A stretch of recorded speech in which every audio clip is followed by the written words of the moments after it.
Memiliki anak muda yang cerdas dan idealis seperti Febri Diansah harusnya menjadi keuntungan bagi institusi semacam KPK.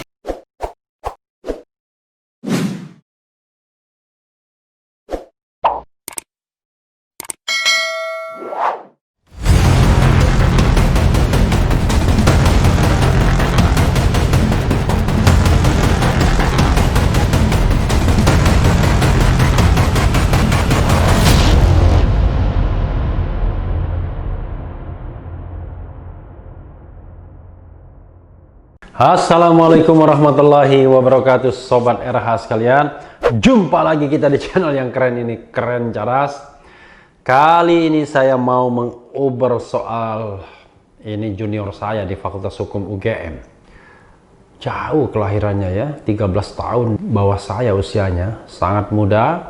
Angkatannya pun saya tidak tahu, mungkin angkatan tahun 2000 mungkin ya. Itu sementara saya tahu angkatan 89. Namanya Febri Diansah. Nah, pasti orang mengenal Febri Diansah sebagai juru bicara KPK, Komisi Pemberantasan Korupsi, ketika belum dikomandoi oleh Firly Bahuri, Komjen Firly Bahuri ya. Febri termasuk juru bicara yang fenomenal, dan sebelumnya dia dikenal sebagai aktivis ICW, Indonesian Corruption Watch, kerap menulis di media massa, seminar, orangnya tough ya. Cocok lah ya menjadi junior saya. Bangga juga dengan alma maternya Universitas Gadjah Mada ya, walaupun ada juga Universitas Gadjah Mada yang tidak membanggakan. Ya, saya bacakan ya cerita gamblang di balik mundurnya Febri Diansah dari KPK. Nanti suratnya kita bacakan juga. Febri Diansah akhirnya mengundurkan diri dari Komisi Pemberantasan Korupsi KPK. Surat pengunduran diri tersebut diajukan kepada pimpinan KPK sejak 18 September lalu, namun baru mencuat ke publik pada Kamis 24 September kemarin. Saya sudah 11 bulan mencoba situasi yang baru, menjadi Kepala Biro Humas KPK. Tapi ruang gerak untuk berkontribusi lebih terasa makin terbatas, sehingga saya harus keluar, kata Febri Diansah saat ditemui di ruang perpustakaan KPK Kamis petang kemarin. Ini ciri orang idealis begitu. Kalau dia tidak merasa nyaman di sebuah tempat, walaupun tempat itu menyediakan jabatan yang tinggi, kan kepala biro jabatan yang tinggi sekali, padahal usianya masih sangat muda. Kepala biro itu ya eselon 2, padahal dia sendiri usianya baru 30-an tahun ya. Ia mengaku butuh waktu lebih dari seminggu untuk bisa menulis pengunduran diri. Sebelumnya dia melakukan istikharah, berdiskusi dengan teman-temannya serta orang tua dan keluarga. Istri saya bilang surat ini seperti ditulis orang yang putus cinta, ujar Febri. Tidak putus cinta ya sebenarnya ya, tetapi yang dikasihi itu sudah berubah ya. Ada nada haru saat menuturkan hal itu, matanya sedikit berkaca. Febri sebelumnya merangkap jabatan Kepala Biro Humas dan juru bicara KPK sejak 6 Desember 2016 hingga 26 Desember 2019. Tak lama setelah Firly Bahuri dilantik sebagai Ketua KPK, dia fokus menjadi Kepala Biro Humas KPK. Alumnus Fakultas Hukum UGM 2007 itu, bener kan? 2007. Memang dia kurang lebih angkatan 2002 kalau tidak salah ya. Sebelumnya lama berkiprah di Indonesia Corruption Watch. Sebagai pegiat anti korupsi, dia termasuk yang menolak revisi Undang-Undang KPK yang dinilai publik bakal melemahkan lembaga anti rasuah tersebut. Setahun setelah revisi Undang-Undang KPK disahkan, ia sepertinya makin merasakan bahwa apa yang dikhawatirkan publik menjadi kenyataan. Kalau mau bicara efektivitas pemberantasan korupsi dan kerja KPK, yang paling utama adalah independensi ya. Catat, independensi ya, itu yang hilang dari KPK sesungguhnya. Kalau independensi sudah tidak ada, kita tidak tahu nasib pemberantasan korupsi akan seperti apa. Papar lelaki kelahiran Padang 8 Februari 1983 itu. Ternyata ulang tahunnya sama dengan putri saya Amalia Mabrina ya, 8 Februari. 8 Februari tahun 1998 kalau putri saya. Luar biasa ya. Kepada tim belak-belakan Detik.com, Febri mengatakan dirinya memang pamit sebagai pegawai KPK. Namun dirinya tidak akan meninggalkan lembaga yang dia cintai tersebut. Dia juga menegaskan pengunduran dirinya itu tak terkait dengan vonis Dewan Pengawas KPK terhadap Firly Bahuri. Ya, vonisnya ringan ternyata ya. Saya tidak akan meninggalkan KPK, sebab saya dan para pegawai KPK tidak pernah loyal kepada orang. Siapapun pimpinannya, siapapun orangnya, tapi kepada nilai yang dibangun di KPK sejak kelahirannya, ujar Febri. Ya, tapi kalau pimpinannya tidak bisa mengayomi ya ribet juga ya, repot ya. Sebagai bentuk kepedulian, Febri menegaskan dirinya akan terus berjuang sebagai pegiat anti korupsi untuk mengawal dan menjaga KPK dari luar. Ya, semoga negara ini agak bagus sedikit, orang-orang seperti ini bisa menjadi pimpinan KPK ke depan ya. Walaupun saya juga bingung apakah Presiden mau memilih dia, apakah DPR juga mau memilih dia ya. Seperti apa bentuk pengawalan yang akan dilakukan dan lembaga baru yang akan dibentuknya? Simak selengkapnya di belak-belakan Detik.com. Silakan disimak ya. Tapi kita ingin membacakan surat yang dia sudah sampaikan ya. Ini isi lengkap surat pengunduran diri ex jubir Febri Diansah dari KPK. Jakarta, 18 September 2020. Yang terhormat pimpinan Sekretaris Jenderal Kepala Biro SDM, dengan hormat. Saya Febri Diansah, Kepala Biro Humas KPK NPP 000956, mengajukan pengunduran diri sebagai Kepala Biro Humas sekaligus sebagai Pegawai Komisi Pemberantasan Korupsi Republik Indonesia KPK RI. Pilihan menjadi pegawai KPK sejak awal berangkat dari kesadaran tentang pentingnya upaya pemberantasan korupsi dilakukan secara lebih serius. Bagi saya, selama menjadi pegawai KPK, bukan hanya soal status atau posisi jabatan, namun lebih dari itu, ini adalah bagian dari ikhtiar yang utama untuk berkontribusi dalam pemberantasan korupsi. KPK adalah contoh sekaligus harapan bagi banyak pihak.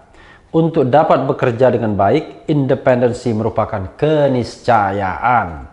Namun kondisi politik dan hukum telah berubah bagi KPK. Setelah menjalani situasi baru tersebut selama sekitar 11 bulan, saya memutuskan jalan ini, memilih untuk mengajukan pengunduran diri dari institusi yang sangat saya cintai, KPK. Melalui surat ini, saya juga ingin sampaikan terima kasih pada pimpinan KPK, atasan langsung saya, Sekjen KPK dan kolega lain di KPK dengan segala proses pembelajaran, perbedaan pendapat dan kerja bersama yang pernah dilakukan sebelumnya. Semoga insan KPK dapat terus loyal pada nilai dan berjuang bersama untuk mencapai cita-cita membersihkan Indonesia dari korupsi. Kapan itu ya? Kapan kita bersih dari korupsi? Sudah berapa kali kita memilih presiden secara langsung? Tahun 2004 SBY menang, 2009 SBY menang, 2014 Jokowi menang, 2019 Jokowi menang. Tapi belum ada sinar mentari bagi pemberantasan korupsi. Yang ada masih awan gelap, mendung ya. Saya juga punya concern ke sana. Kalaupun terdapat perbedaan pendapat atau ketersinggungan, saya mohon maaf. Semua itu tidak pernah saya tempatkan sebagai persoalan pribadi, melainkan semata karena hubungan pekerjaan yang profesional. Demikian surat pengunduran diri ini saya ajukan dengan sadar dan sungguh-sungguh. Mohon kiranya proses pemberhentian saya dapat diproses tertanggal 18 Oktober 2020. Proses lebih lanjut terkait pelaksanaan dan transfer tugas serta aspek administrasi lain akan saya selesaikan sesuai masa waktu tersebut. Meskipun kelak saya keluar dari KPK, tapi saya tidak akan pernah meninggalkan KPK dalam artian yang sebenar-benarnya. Terima kasih atas perkenan bapak-bapak. Hormat saya, tertanda Febri Diansah. Sobat era sekalian, memiliki anak muda yang cerdas dan idealis seperti Febri Diansah harusnya menjadi keuntungan bagi institusi semacam KPK. Saya mengatakan Febri adalah tipologi juru bicara KPK yang sangat-sangat tangguh. Bahkan saya katakan melebihi Johan Budi sekalipun. Kenapa? Karena Febri paham substansi dan paham bagaimana berkomunikasi. Selain itu dia juga paham bagaimana bisa menempatkan diri. Jadi paham substansi, paham bagaimana berkomunikasi, dan bagaimana menempatkan diri. Cobalah lihat ketika misalnya dia diserang di ILC, Indonesia Lawyers Club, oleh hampir semua anggota DPR yang setiap saat hanya ingin menyerang KPK. Tidak ada yang mau melindungi KPK. Febri sangat tough. Bagaimana misalnya Arteria Dahlan dalam beberapa episode menyerang dia, bahkan dengan sangat kasar. Karena menganggap Febri adalah junior dia, sama-sama berasal dari Minang misalnya. Tapi Febri luar biasa toughnya. Tetapi kita tahu bahwa kehadiran pimpinan yang baru ini ya sudah pasti akan menyingkirkan orang-orang yang selama ini kritis, yang berusaha menjaga independensi, kredibilitas KPK. Dan pada era pemerintahan Jokowi yang kedua ini, ya saya bisa mengatakan KPK mulai mati suri. Memang ada 1-2 prestasi, tapi kan in general yang paling penting adalah apakah KPK masih merupakan tumpuan bagi pemberantasan korupsi di Indonesia? Apakah KPK masih memiliki independensi untuk bisa melakukan proses penyelidikan-penyidikan sampai di relung kekuasaan sebagaimana dilakukan KPK sebelumnya? Saya meragukan itu. KPK sebelumnya bukan tidak ada cacat, bukan tidak ada catatan negatif. Bahkan saya mengatakan sering sekali oknum-oknumnya menggunakan KPK untuk kendaraan politik, untuk agenda-agenda tertentu. Tetapi kultur, tradisi yang dibangun oleh KPK lumayan baik. Sehingga siapapun yang menjadi pimpinan KPK tersebut bisa berubah. Yang tadinya dianggap question mark, dia menjadi orang yang sangat pro pemberantasan korupsi. Tapi ini tidak terjadi pada era terakhir ini di mana pimpinan KPK dijabat oleh Firly Bahuri dan teman-teman. KPK dianggap sudah menjadi underbow dari kekuasaan, sudah bisa dikoordinasikan oleh institusi lain, bukan institusi yang nomor 1, independen, yang akan memberikan supervisi terhadap proses pemberantasan korupsi. Karena itulah orang tidak banyak berharap lagi kepada KPK. Tidak ada lagi gairah civil society untuk membackup KPK. Ya, kalaupun masih diharapkan ada 1-2 prestasi patut disyukuri. Jadi, Sobat Era sekalian, masalahnya bukan di aktor, bukan di orang. Karena pimpinan KPK yang dihadirkan, itu adalah cerminan dari watak kekuasaan yang ada saat ini. Dan dominannya adalah tentu watak kekuasaan dari istana, Presiden Jokowi dan pembantu-pembantunya. Kalau Presiden Jokowi berikut aliansinya, bersikap memusuhi KPK dan ingin melemahkannya serta menundukkannya, maka KPK tidak akan berdaya. Tapi kalau dia punya keinginan untuk melindungi KPK, untuk membuat pemberantasan korupsi ini memang bergema dan bergaung secara dahsyat, maka sesungguhnya itu bisa dilakukan. Jadi bukan karena KPK kuat kemarin-kemarin itu Sobat Era sekalian, karena KPK disokong oleh masyarakat dan paling tidak diganggu oleh penguasa yang ingin melemahkannya. Kalaupun ada gangguan, ya gangguannya kecil-kecil saja dan bisa diatasi. Tapi revisi Undang-Undang KPK terakhir, rekrutmen anggota atau pimpinan KPK terakhir, sudah menggerus independensi KPK sedemikian rupa sehingga KPK tidak hanya kehilangan tajinya secara institusional, tapi juga kehilangan dukungan dari pendukung loyalnya, itu civil society. KPK yang sekarang adalah mungkin KPK yang diingini oleh elit-elit politik dan bukan oleh civil society yang kita tahu selama ini menjadi backbone, tulang punggung dari eksistensi KPK. Mudah-mudahan Febri hanya sekedar menjadi tumbal dalam tanda kutip, dan setelah Febri KPK akan rebound kembali. Kalaupun tidak di kekuasaan ini, mudah-mudahan di kekuasaan baru yang akan datang, yang jauh lebih pro terhadap pemberantasan korupsi. Sobat Era sekalian, mudah-mudahan kondisi kita akan lebih baik, Indonesia akan lepas dari kubangan korupsi, tidak lagi menjadi negara korup, tapi negara bersih. Tapi yang penting adalah tetap di channel ini, karena di channel ini Anda akan dirayu, ditipu, dibaperin, dicecar, diuber pula di jalur khusus. Karena channel ini adalah channel yang mengancam, memeras, dan membenci.